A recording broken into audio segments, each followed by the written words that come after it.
everyone. Welcome to Feels Out Loud, brought to you by Becoming Together Therapy and Wellness. This is your host, Tara Martini, along with the oh-so-lovely Becky McNattin. We are so happy to have you listening as we live and share stories of mental health. Tara, I learned something this week that has had me absolutely shocked and not surprised at the exact same time. Okay, girl, tell me more. And it shocked me and not surprised me so much that I wanted to devote an entire show to the topic. Oh my gosh, what? Yeah, Forbes magazine released information from a study that reported 66% of American employees are experiencing some sort of burnout in 2025. 66%. Holy. Yeah, and if we break that down into age groups, the data is even more staggering. Okay. 81% of 18 to 24-year-olds are experiencing burnout, and 83% of 25 to 34-year-olds report the same thing. Okay, that is actually insane. For those 55 and older, the stats are still 49%. Which is so much. It's those people under the age of 35, though, that skew the entire thing to 66%. So it means that people are feeling these intense circumstances of stress and disconnection from the world around them. The study noted all sorts of reasons on pressures of time, lack of resources, having to take on more work with less. I think we're all hear these things frequently. Job duties being added to without extra pay or benefits. People who experience burnout are 63% more likely to take a sick day. I think that makes some sense. I think, there's a correlation for sure. And have significantly higher rates of illness and physical health issues. And these numbers have gone up every year for the past several years. Okay, it's staggering. And you know what I'm most surprised by, to be honest, and wondering what your thought was as well, is the age groups are so young. Right. Like, I would expect it to be like 40 to 55, right? People who are new into careers. Right. We are essentially, and this is our primary working years, we are a society of burnout. And it got me thinking, at what cost? Do we even know we are? Do we know that people are feeling this way? Or have we gotten so desensitized to the experience of stress and role fatigue that we don't even know we're burned out anymore? That's a really good point of how many people would acknowledge that they are. Right. And you know me, I have questions about everything. So I couldn't stop wondering, since I saw this data, about why things are this way. And made me want to take on the topic of burnout today. I love it. For you and I to talk about what it is, why we feel it, what happens to us when we do, and what we can offer to ourselves and each other if this is where we are. Because, my gosh, it's everywhere. We're going to break down and process together what it really means to feel burned out, the path to get there even, and how we see where we are in the process, as well as ways to show ourselves love and compassion for what probably is a total lack of emotional balance. Right. Oh, yes. Yes. So do you notice burnout in the world around you, Miss Tara Martini? Oh, yes, I do. And here's the thing that I find so interesting is that for me, for a long time, when I heard the word burnout, I only associated it with work. Right? Yep. I'm so burned out from work. I've just been doing this whole thing and I'm tirelessly working at it. But then I started thinking about that, and obviously we're touching on it, that it encompasses the whole person. It's that idea of your body and your heart and your mind just being so worn down. Yeah. Right? Yep. Emotionally exhausted to the piece of, because the environments in which I was in the education system, I would see your stereotypical work burnout every day. Yeah. Every day. Every day, that detachment, cynicism. Yes. Total fatigue. Yep. I love Exhaustion. this discussion. Yes. Right now, we're going to take a short commercial break, but stay tuned for more discussion on what burnout is and assess areas of your life that are impacted right now. We're going to cover burnout to balance and everything in between. Thank you for listening to Feels Out Loud. We are going to be back in just a moment. You got to find the people.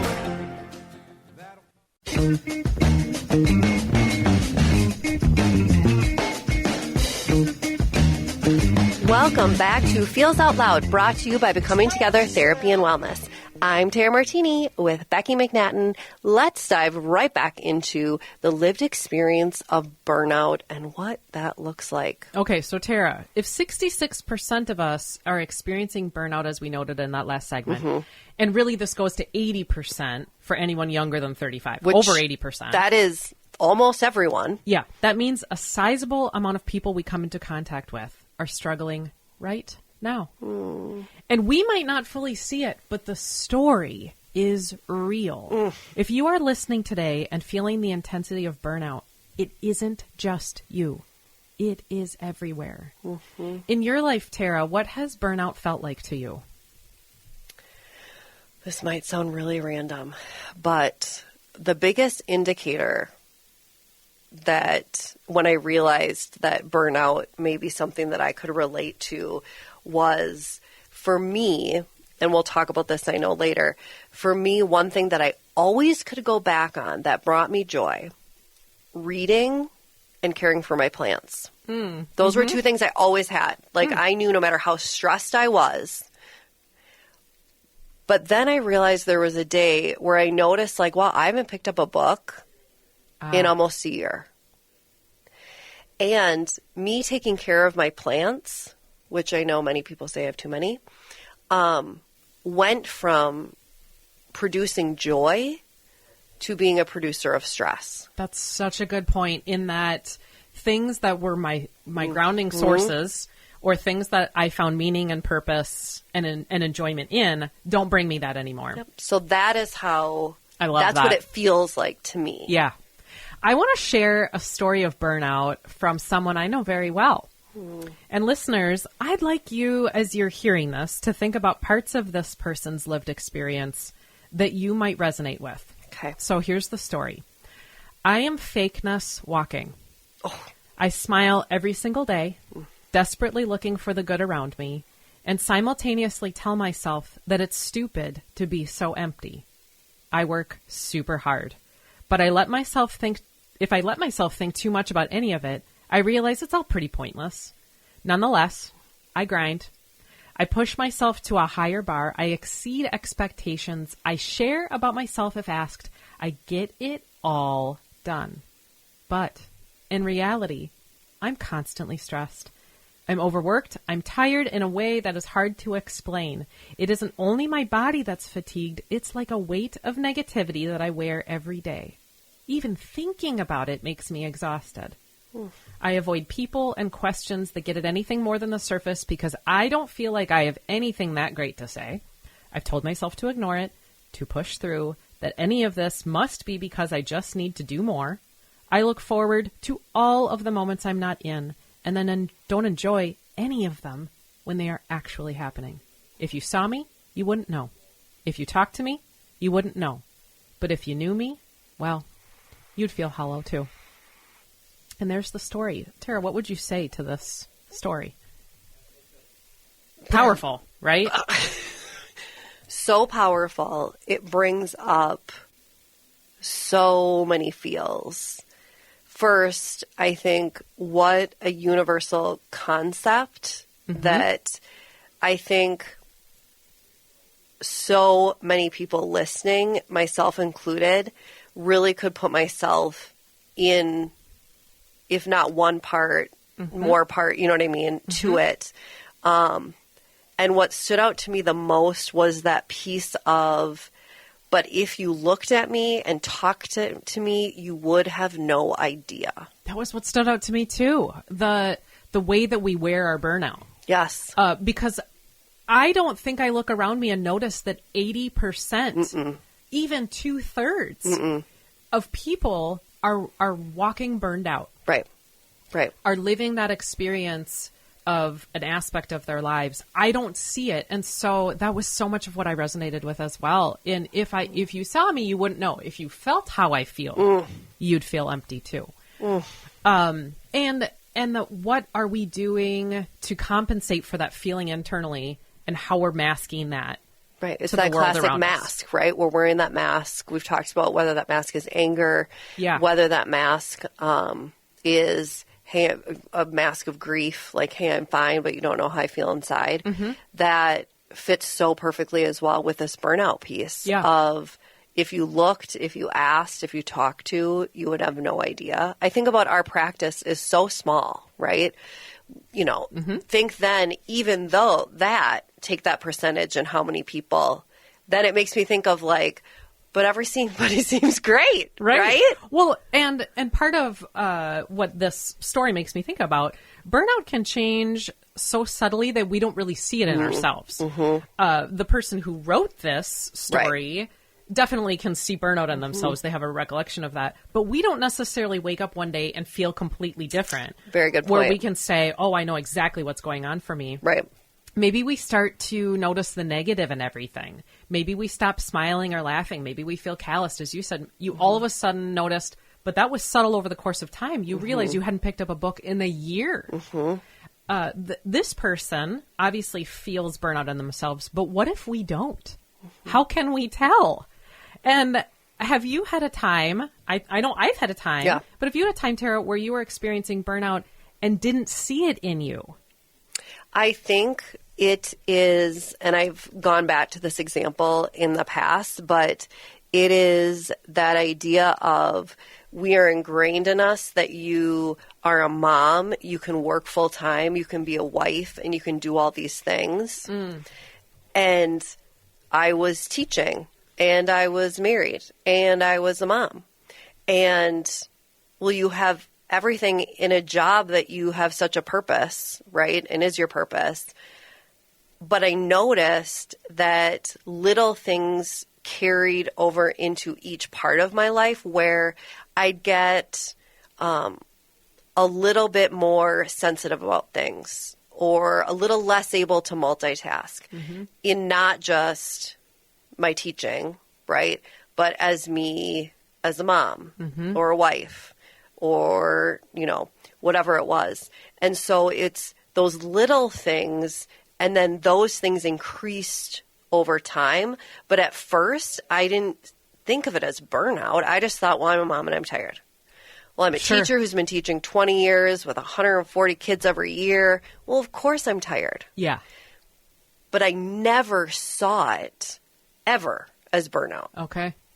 I think about for myself sometimes where people outside of me have had to notice how I've shifted or changed. It was so subtle for me that I didn't see it. And like you, I can think about, oh, I hadn't seen people who I enjoy in a really long time. I suddenly found myself withdrawing, which makes me think about an author, Corey Keyes, wrote a really cool book called Languishing. I love the book. If you're listening and are interested in any kind of self-explorative types of books, pick it up. Note several things we might see in ourselves. And I wanted to just highlight them and maybe discuss them briefly around, there's some topics that seems like you and I have already highlighted on. He notes, do you find yourself emotionally flattened, not excited about things? Has a sense of inevitability washed over you? Like life seems dictated by these external forces. And I think about that as we're sort of helpless to we our don't experience. have control. It's just going to be what it is anyway. Things like that. Do you find yourself procrastinating? Has a sense of unease come over you, like you're missing something but can't figure out what it is? That happens to me all the time. I mean, when I notice that I'm in that space of fatigue. Yep. Corey Keyes also says, do you feel disconnected? Have small setbacks made you feel defeated? As if a small setback is like something monumental. Right. And then maybe we write some absolutes about it too. Like, well, this is never going to happen because of the small setback. Right. You just find like you have less coping skills almost. Yeah. Are you unsure of yourself? And then he highlights also, have you started to struggle with seeing the differences between what you are doing well and what could be improved? Is it blending where kind of everything isn't so done so well? So what do you think about these criteria, Tara? Oh my goodness. So many people can relate to it. I think one thing that popped into my head was, as you're going through the checklist, which you acknowledged as well, like there's somewhere I'm like, yes. Right. Yes. Totally. Yeah. Yes. And what is a fascinating thing to note is if we're looking at burnout in the workplace, it doesn't mean you dislike your job. And I think that's important to remember. Yes. That I Well said. love my job. I love the people I work with. But I'm still saying yes to some of these things. Yep. Because it doesn't mean you don't enjoy it. It means there's some aspect where you're just experiencing that burnout. And that burnout might not be a forever spot. Correct. It could be if there are components that we aren't nurturing or fostering around balance or connection. But burnout doesn't mean that you're forever there. Right. It doesn't mean you're forever there. It doesn't mean that it's saying anything about your job. It also, when going through the checklist, I was thinking to myself, like, ooh, yes, I find myself procrastinating, let's say at work. But, oh, yeah, I do feel disconnected to my friends outside of work. You know, that I could kind of like look at it and see pieces where it's that overarching, concept of burnout, but also acknowledging like, yes, these are temporary feels. Well, and it makes me think about repeat exposure to things that bring us powerlessness, helplessness, hopelessness. Workplace and systems tend to do that. So I can see why we often talk about burnout from that spot. And maybe as you read the list, you're thinking about somebody you know. Right. Maybe you're thinking about you. Tara and I are kind of thinking about ourselves, but I'm guessing that certainly on my mind, I'm thinking about other people I know. Oh, yeah. So to our listeners, I'm going to ask you 6 questions that I want you to answer yes or no to. And I'm going to list this in first person like you're asking yourself right now. Am I cynical more often than not? That's the first question. Number 2, have I lost interest in things or relationships I enjoy? Number 3, am I exhausted no matter what I do? Number 4, have I stopped caring? Have I stopped caring? Number 5, do I avoid making goals? And number 6, are bitterness and resentment frequent emotions for me? And I came up with these 6 questions because I do sometimes think that it's hard to see burnout in ourselves. It can be so subtle until we maybe look at what you said, which would be number 2. Have I lost interest in things or relationships I enjoy? All of a sudden you're not reading and your plants feel like a stressor. Sure. Yeah. Yep. That are you more cynical than you have been in the past? Have you lost interest in things? Are you exhausted no matter what? Have you stopped caring? Do you avoid making goals? And my favorite on this list are bitterness and resentment frequent emotions. People who feel burned out feel bitterness and resentment. So if the answer to any of these questions is yes, this might be you, listener. You might be experiencing burnout. But I think about it. You highlighted this just a minute ago, Tara. Can we experience burnout in one area of life and not another? Can that happen? So I've been thinking about in that 80% of people feeling workplace burnout, can we experience burnout in one area of life? Does burnout in one space of life become overall burnout if we don't respond? That's a great And point. how can we know whether the burnout is? So what would you say? I think that's huge of what you just pointed out in that it can be one facet or one part of your life. And then if left unattended, almost, it can seep into others. And I think the key of all of this is just taking time, like we talked about too, even in the last episode, take time to pause and reflect. Yeah. So it is, am I seeing these when you're answering yes to any of them? Is it then going back and going, okay, am I saying yes? Is it workplace or home, or is it workplace or just with my friends? And kind of dissecting what piece of the puzzle it's happening in. Yeah. Well, you bring up a really great point. Have you heard of the term role fatigue, Tara? Oh, yeah, honey. Yep. Okay. I may have experienced it before. Well, for listeners who may not know what role fatigue is, It's a newish term Yep. that refers to areas of our life that are causing tension or strain. So it really is a role in your life that is causing fatigue. And we all have different roles, lots of them. We think about role fatigue frequently as our work or professional roles, but you mentioned this. You're a mom. Yep. You're a daughter. You are a neighbor. We are dimensional beings. We are more than that. And so we have lots of roles, and fatigue in one area, I think, can really impact roles that we have in other parts of our lives. Absolutely. And I think if you look at it like role fatigue because when I think of role fatigue, it's funny because I think the hats I wear outside of being a therapist, you know, like you said, neighbor, mom. So think of role fatigue and what are all the hats that I wear throughout the day or the week? Yep. Those are the different roles I play. So I want to do an activity with you and listeners today. I want you to, if you're driving in the car, don't pull out a piece of paper. No. You can do this in your mind, but if you are at home, pull out a piece of paper. I want you to draw a circle on this piece of paper. And if you're driving or you're sitting in your car and don't have a piece of paper, draw a circle in your mind and then divide that circle into 8 segments like a pizza. In each of these slices of your circle, of your pizza, I want you to write a role you have. And Tara, you just said it beautifully. Think about hats you wear through the day. Some examples could be friend, employee, supervisor, sister, son, maybe partner or brother, parent, coworker, volunteer, leader, coach, teammate, anything.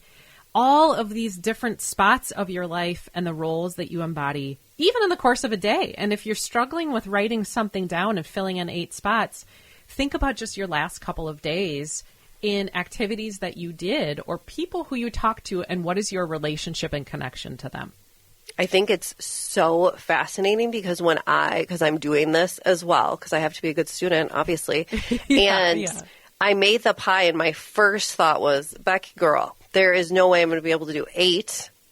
And then I've been writing and I'm like, whoa, that is, I think we wear more hats than we realize. Yes, we do. And so once you have your roles, you probably have more than 8.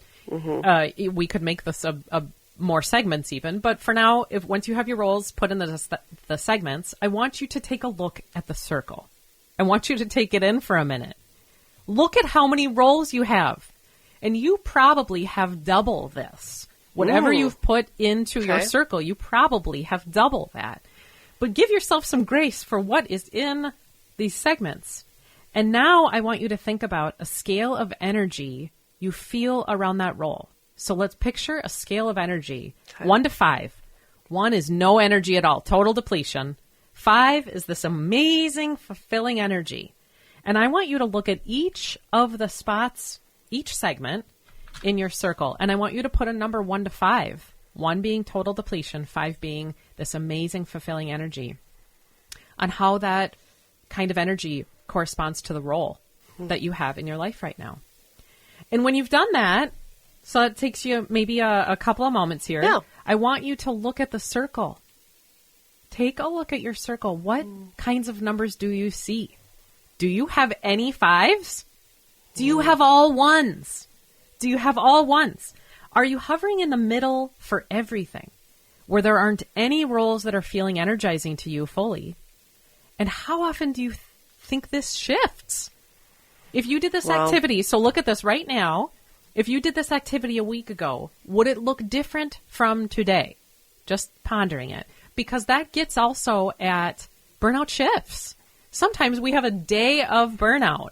So Tara, what did you notice about your circle? Well, I found that I could just focus on this the rest of the episode and not say anything. And then I realized wait, I'm supposed to be, I need to be engaged because this would be something too. I think if you're a listener and you're driving, how cool when you get home and have more time, create that visual. Yeah. Anytime you can have that visual, I think it's more powerful in that what I noticed was I did not put any 5s because as much as I love and am thriving in some roles, there's still that tired aspect. Mm-hmm. And I think that tiredness, like you said before in the segment about, being exhausted, I think that prohibits me from putting a 5, in that. Yep. It was the easiest to put the areas where I felt like a 1. Because those, although you feel the most empty in those, that feeling is felt the most, which seems contradictory in nature, but it's not. Well, it's on our mind a lot. Yes. As we've talked on the show about how we are consumed with negativity and the things that are actually depleting to us, we spend a lot of mental energy processing. In my circle, I found that I actually put roles that almost always are highly energizing for me. I put dreamer as a role. It is a hat I wear. Of course you did. You are such a dreamer girl. I'm a dreamer and writer are on my list. And it was poignant for me that I don't make space for them. And they're a role in my life. And when I make space for them, I find an energy. But I felt like I couldn't even rate them because I have segmented them so they don't get a lot of time. Wow. So you might be thinking, if you're doing this activity at home, roles that actually do bring you energy, that are filling for you, things that you find meaning and purpose in, you don't have space for. Maybe because of the spaces of burnout are taking up literal time.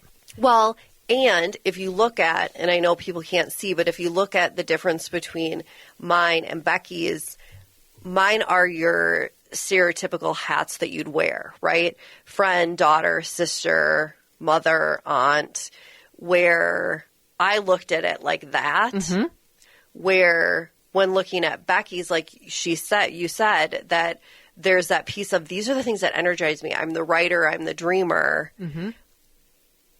More things, like you said, that pull and you love doing. It's almost like, oh, wow. Like, that's a whole other wheel for me. It could be yes, that's what I say. For the roles that even we identify, we probably have even over double that. Right. If we think about, one of the things on my list is business owner, a home owner, that are going to draw at energy levels. But if we really take time to sit on all of the roles we have, it's so many. It is so many. And you're blowing my mind right now, because then I'm just thinking how much time I invest so much time in this type of wheel, the mother-daughter friend, that I neglect the dreamer, the reader, the writer, where I need to be able to create more balance so that when I look at my pie, I can see both of those. Right? Right. Because are there things that are in the circle of roles for you that ever give you energy? Are they always depleting things? That's a valid point as well. And in the spaces of our life, are we making time for the things that actually could give us 5s? Are we doing that? And I think you just answered the whole big question of why 80% of a certain population feel burnout or age group is, are we allowing that space for things that energize us?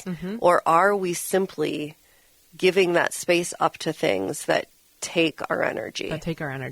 And perhaps not noticing the cyclicality of burnout. We write a permanency to it, which makes me want to read. I love poems. I want to read a poem by Alicia Cook that I found a few months ago that I think speaks so beautifully to the concept of patterning in burnout. And that when we are experiencing it, we feel like it's going to be forever. And so this is called Track 34 by Alicia Cook. Okay. She says, I am not desensitized. I am burned out. Overwhelmed again. Calling coffee a meal again. Too tired to focus, but too exhausted to sleep again. Sitting down in the shower again. Breaking out in hives again. Snapping at you again. Apologizing to you again. Having weird dreams again. Not believing in much again. Crying on the trail or in my car or at commercials again. Losing perspective again. Feeling like the end of the world is at my doorstep again. You can shrug it off and say it's all in my head again. Even if that is true, I spend more time here in my head than I do anywhere else on the planet. Shouldn't my mind be my habitual space? All this dense fog in the air should have been lifted by now. Out in the distance, a guiding beacon glows. A deep orange takes the shape of hope. A lighthouse, maybe. A sunrise, perhaps. Oh. And that's the end of her poem. What does this poem make you think about, Tara? So beautiful.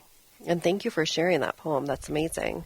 It makes me think about the idea that we so often, like you said, using the word pattern, get stuck in that pattern and that mundane life that we've created.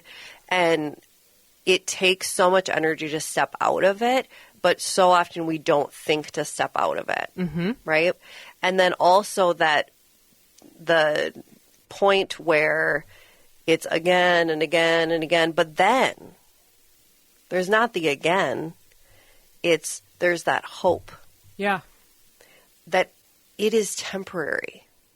Even though it doesn't feel like it when you're in it. Right, which is likely a huge aspect of burnout, that realization of hopelessness. Well, how can you, when she, like you said, sits down in the shower again, and then she thinks to herself, I'm sure I'll be here tomorrow. Right. There's no end. Right. Well, you bring up in that poem, the bodily reference. There are so many of those through the poem that really resonated with me around what burnout feels like. And for the listeners at home, my guess is you've done some of these things too. The things like breaking out in hives, having weird dreams, crying. Even. That what does our body tell us about our experiences of burnout that we either listen to or maybe don't listen to? Or, like she says, you shrug it off. You shrug it off. You choose to ignore, maybe discard, maybe avoid. And I got me thinking about how often should we dialogue with our bodies, or how often do we dialogue with our bodies on the message that they are sending to us? And have you dialogued with yourself recently, Tara? No, but you know what I'm going to do tonight is do that. I've been dialoguing almost to myself as we're doing this. Okay. You know what I mean? Yes. As in that, because I think for so many of us, we can relate to that poem. We could easily fill in the blank of the different things that poet experienced. Yeah. And so it is, have I done this recently? No, but I sure am going to, because now I'm realizing that in order to get rid of that pattern of the same thing and going again and again and again, I'm not going to be able to step out of it until I dialogue with my body. Well, and so I'm a little corny. I did this recently, that I wore a pair of shoes to work that I'm pretty confident that if my feet could have talked to me, they hated me by the end of the day. And so much so that I almost wanted to take my shoes off and just walk out barefoot to the car. It was like, why did I push myself so hard? But what a great symbol of shrugging it off. And I actually did dialogue with my feet on my way home in like, yeah, you are so mad at me. You are so mad at me. And it makes me think about, as silly as it is, it was kind of giving a space for my body to tell me, why did you do that? Why did you do that in the name of fashion, of wearing those shoes? Because it's fashion. If 66% of us are experiencing burnout, or more, depending on how old we are, I have a strong sense that our bodies are telling us something. And as you are sitting listening to the show today, take a little scan. Pay attention to your shoulders, even right in this very moment. And your neck. What message are they sending to you? Are they strained? Are they tense? I have a feeling that part of what Alicia Cook in her poem is talking about is tuning in to what we aren't noticing about burnout until it gets to a spot that we notice it. Right. That you can't help but notice. You have to notice. And that maybe there are spaces of re-energizing or at least nurture that if we were listening, we might hear. And for the listeners, I'm curious about what you'd say to this, Tara. For listeners who are saying, yes, I am feeling burned out, what would you say in how they could respond if they're sitting there today?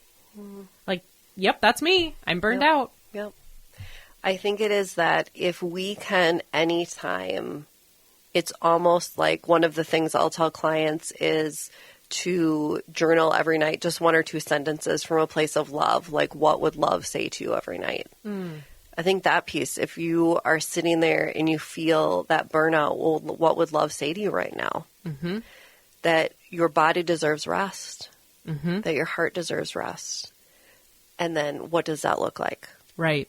And hearing those messages or allowing yourself to even think about those messages rather than discarding or judging them, responding with a kindness to ourselves. Yes. And acknowledging that it's similar to the piece of when you think of adult women who have given birth and you're looking at your body not liking it. But that body gave you children. It's that piece of, I'm so exhausted, I'm experiencing burnout. But think of all of the things that your body and mind have been capable of achieving lately. That's incredible. It's a beautiful reframe. Yes. That we need to think of that. And then it isn't, like you said, please, and if you're listening, it's that notion of, but don't just shrug it off. Right? Don't just shrug it off. Then what am I going to do to get more rest or more peace? That action step. And so I think that part is so, so important. And it's, finding that balance. Well, and sometimes I think we, in terms of seeking balance, often we say, okay, well, if my life isn't balanced, I need less. And yes. I'm going to challenge us and our listeners to say that sometimes actually it's adding in joy, laughter, in my words, dreaming. What are the things that you are not allowing to be on because you're saying, I need less in my life, on my plate, in my circle, in my pie, on my rolls, that then when we look at it from a reductionist space, we're actually removing our capacity to be re-energized. So what could we say to ourselves in terms of balance that we might add in? And perhaps initially it will feel like, you mentioned this several minutes ago, it might feel like another thing, and it will have the tendency, if it's the thing that brings us purpose and joy or rest, it will feel like we're adding in, but we aren't actually. I love that. Add in. And it is. You, just like you said, adding in can also lighten, which people don't think of because it sounds like an oxymoron. If you add this, it will lighten things. It will lighten you and how you feel. It maybe feels like it's another stressor on a thing to put into our lives. But if, as you're looking at the circle, if every role that you put down is a thing that is drawing from you, what is the opportunity you have on getting recharged? We're going to be walking burnout. Right. Well, apparently most people are right now, according to the statistics. Yes. Yeah. And, it has me thinking about how do we support, you and I don't have any of the amazing answers, but how do we support each other knowing that pretty much everywhere you look, at any given moment in time, there's a significant number of people who are experiencing burnout. And also, we don't even know it because you can't tell by the way you look, with the way someone looks. Yes. Like you said. And it's also thinking about, because to me what was so startling is that they're experiencing it at such a young age of just starting in a career. My goodness, what can we do for that demographic to ensure that burnout is not going to keep happening over and over in their careers? Absolutely. So much to think about here. A lot to think about here. Yeah. It's been a great discussion. We're going to head to a commercial break, but when we come back, we will talk through listener questions about all things burnout. Feels Out Loud will process your questions and thoughts in just a moment. From nobody else, all you got to do now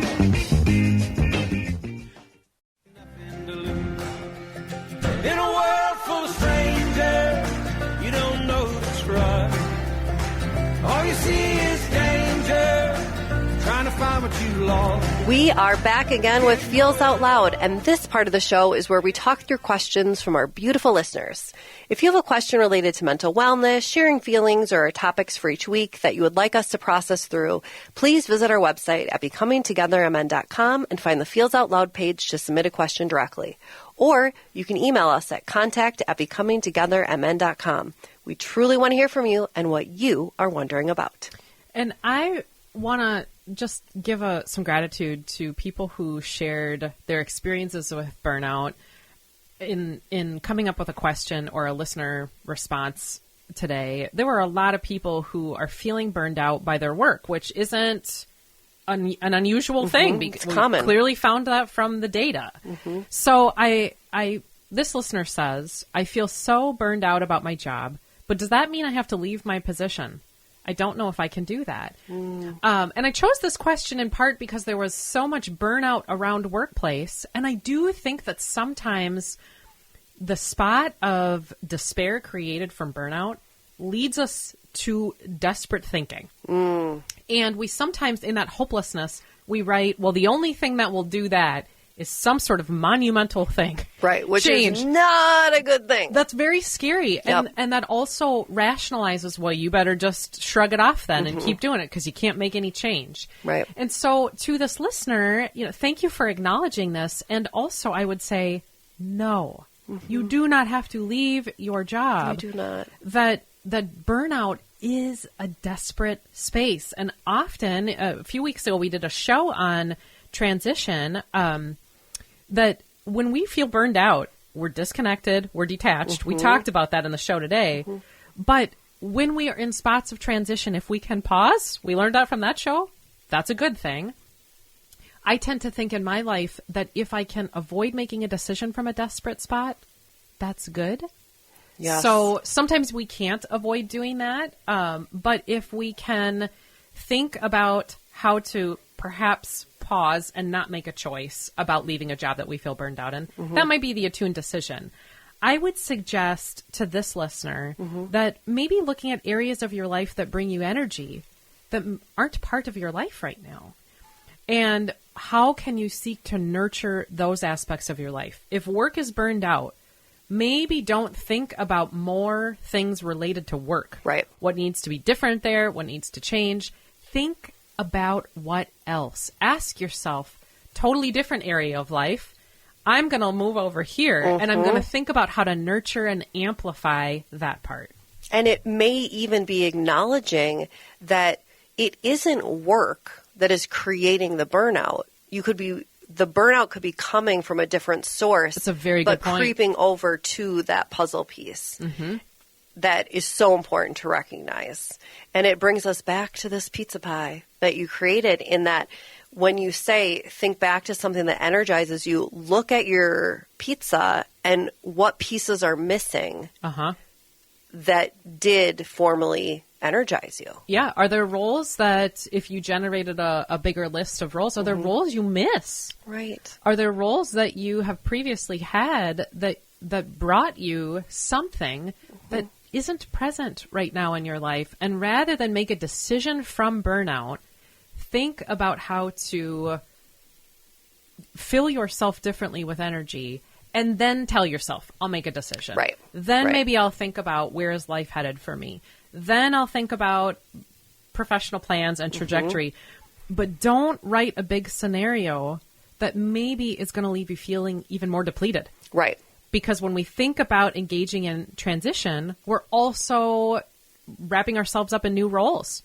And that involves and new stressors. So many other facets of your life if you make that decision. Yes. So it's always just important to pause and take that time to reflect. And we're at the end of our show already for today. Holy moly. Oh my gosh, wow.